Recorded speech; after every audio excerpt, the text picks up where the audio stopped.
I believe that this HFA2, which will be finished by March 18, I hope that this document will be binding on the commitments of nations to reduce disaster risk by mainstreaming disaster risk reduction in their governmental process and in the private sector.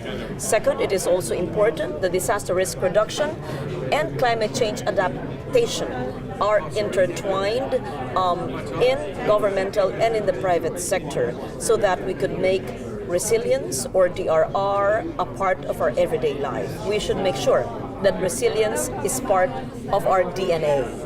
So what do you expect for the Philippines, for the country?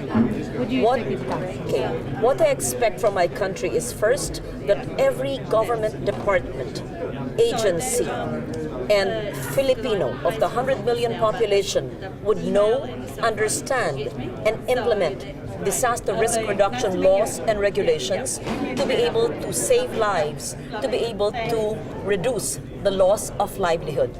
And my aim and my wish and my prayer is that there will be zero casualty in the next typhoon.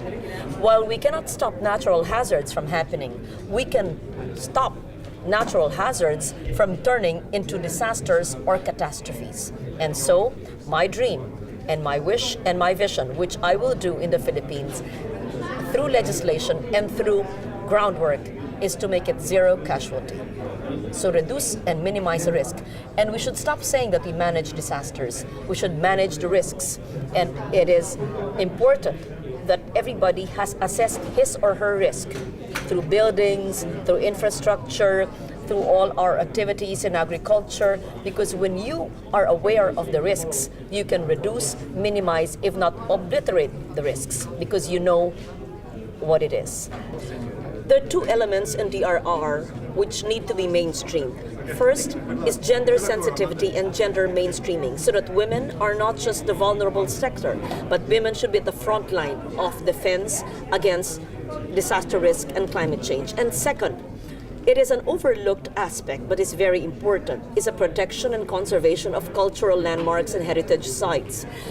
The protection of cultural heritage or resilient cultural heritage must be mainstreamed in the Sendai document too, which must be incorporated in COP21 in Paris as well, because part of our sustainable development is a protection and conservation of cultural heritage.